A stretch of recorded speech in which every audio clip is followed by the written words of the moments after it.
السلام علیکم ورحمۃ اللہ وبرکاتہ۔ بسم اللہ الرحمن الرحیم۔ فرشتہ نما انسان۔ آج مجھے اپنی زندگی کی پہلی کمائی ملنے والی تھی۔ 3 ماہ کی تنخواہ ایک ساتھ ملی اور ساتھ چھٹی بھی مل گئی۔ گھر پہنچا تو عید کا سماں تھا۔ ماں باپ بہن بھائی سب بہت خوش تھے۔ میں نے ساری رقم والدہ کے ہاتھ پر رکھ دی۔ والدہ نے رقم کا تیسرا حصہ راہ خدا میں خرچ کرنے کی نیت سے علیحدہ کیا اور کہا کہ اس رقم سے ایک بیوہ عورت کے گھر راشن خرید کر پہنچا دینا جو دور کے ایک محلے میں رہتی تھی۔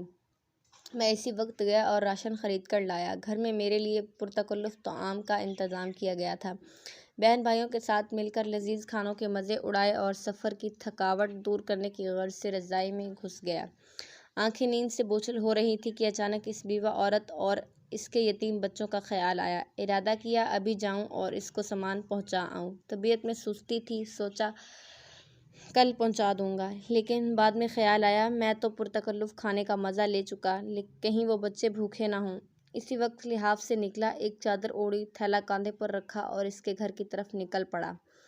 شدید سردی تھی، دھند بھی زیادہ تھی اور بھاری تھیلا اٹھانے میں بھی کچھ دقت ہو رہی تھی۔ ایک دور محلے میں اس عورت کا گھر تھا۔ اس کا شوہر مزدوری کرتا تھا اور 4 بچے تھے۔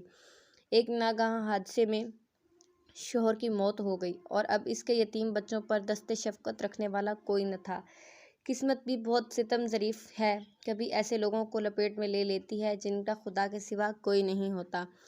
خیالات کا ایک سمندر لیے اس بیوہ عورت کے گھر کے باہر پہنچا۔ گھر کیا تھا بلکہ ایک خرابہ تھا۔ ایک کمرہ تھا، چھوٹا سا صحن اور ایک خمیدہ سی 4 دیواری تھی۔ دروازہ کھٹکھٹایا تو ایک 5 سالہ بچی باہر آئی جس کے چہرے پر پریشانی، خوف اور بھوک نمایاں تھی۔ میں اس کے چہرے کو تکے جا رہا تھا اور دل ہی دل میں دعا کر رہا تھا کہ خدا کسی بچے کو پر ایسا وقت نہ لائے۔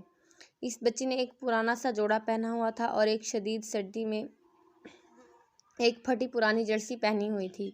پاؤں برہنہ تھے، وہ بھی اس سردی میں۔ کچھ پیروں کو جما کے رکھ دے۔ میں نے کچھ کہے سنے بغیر راشن والا تھیلا زمین پر رکھا۔ تھیلے کو دیکھتے ہی وہ بولی، کیا اس میں کھانے کا سامان ہے؟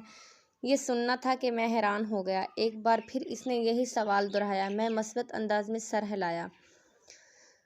وہ بچی خوشی کے مارے چیختی چلاتی ماں کی طرف بھاگی اور کہے جا رہی تھی، امی فرشتہ آ گیا، امی فرشتہ آ گیا، امی فرشتہ آ گیا۔ اور پھر 2 اور چھوٹے چھوٹے بچے خوشی مارے دروازے پر دوڑے چلے آئے، کبھی مجھے دیکھتے کبھی اس تھیلے کو، اور خوشی سے لوٹ پوٹ ہوئے جا رہے تھے۔ میری آنکھوں سے آنسو رواں ہونے لگے، ہونٹ کانپا رہے تھے، جسم میں ایک سرد لہر سی دوڑ رہی تھی۔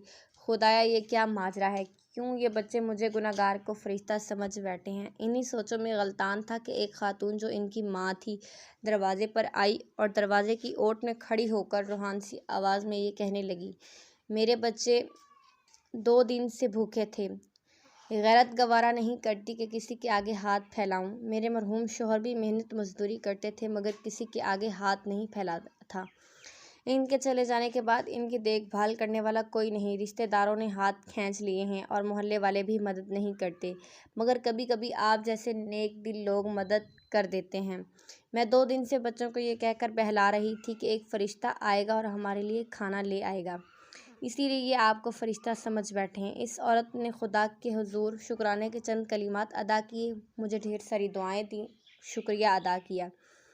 میں وہاں سے واپس ہو لیا۔ آنسو رکنے کا نام نہیں لے رہے تھے۔ زندگی میں کبھی خود کو اتنا پرسکون محسوس نہیں کیا جتنا آج کر رہا تھا، اور اندازہ لگایا کہ ایک بے بس انسان کی مدد کرنے سے جو روحانی سکون ملتا ہے وہ کسی اور کام میں نہیں۔